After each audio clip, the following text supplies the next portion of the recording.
Most of you heard about MRI, which is a major advance compared to others such as X-ray and CT scan. MRI scanners have been in medical use since the 1970s, but the technology has evolved considerably over the past 40 years.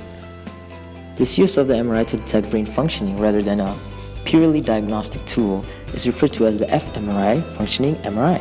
In other words, while someone's brain is being scanned using an MRI, the person can be used questioning, shown picture, etc. So researchers can see which parts of the brain are activated during their task. Equipment like this was used by Philip Ross to test his hypothesis.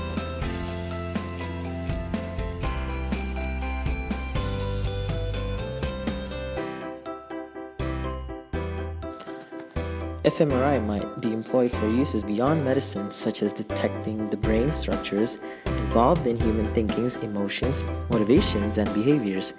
Specifically, Ross examines a study that tests the potential of the fMRI to determine if a person is telling the truth.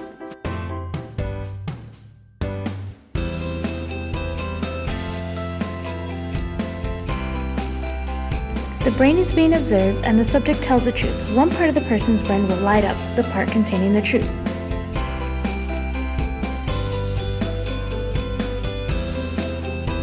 A lie cannot exist unless it is hiding the truth, and these two processes lie in different parts of the brain.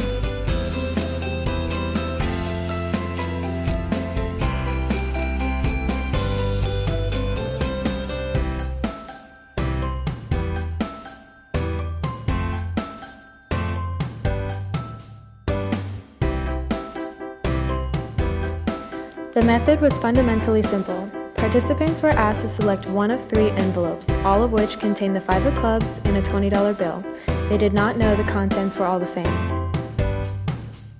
Then asked to memorize the card and return it and the money to the envelope and conceal it in their pocket. They were told that if they could successfully keep the card a secret from a computer that could analyze their thoughts, they could keep the $20 bills. Other participants received the 2 of hearts, about which they were instructed to tell the truth and not conceal what card they had.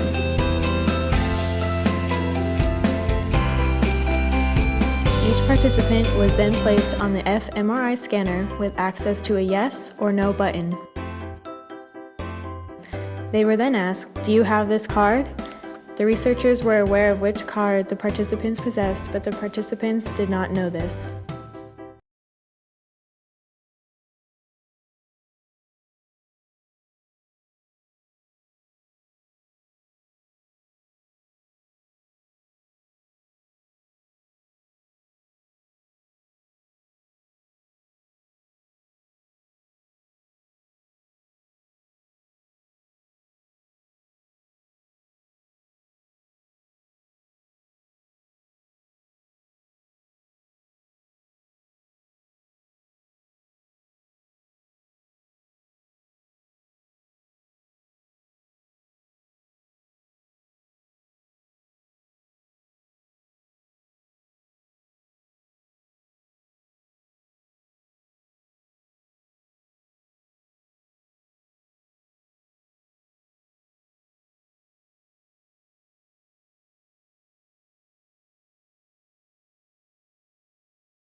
Findings from the fMRI scans were clear.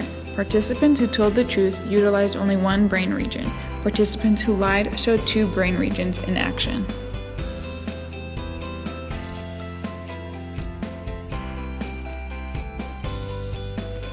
These findings were significant for 2 primary reasons.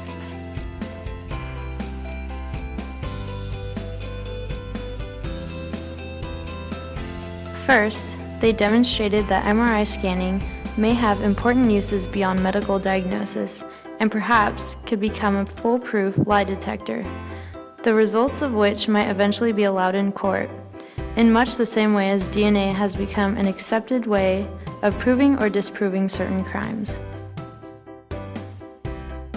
Second, this study broadened our understanding of the amazing specialization of the human brain.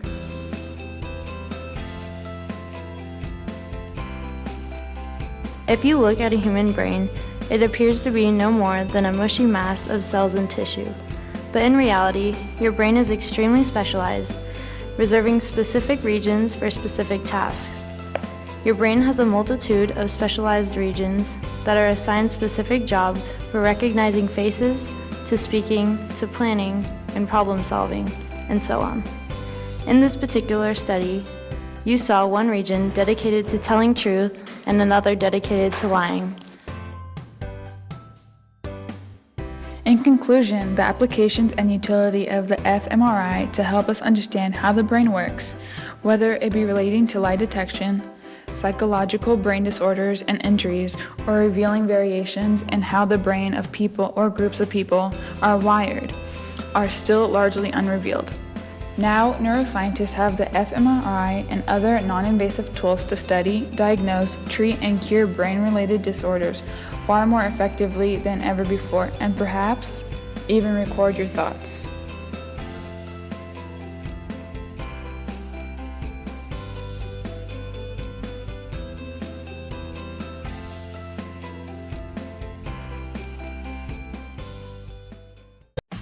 Why love you lying? Why you always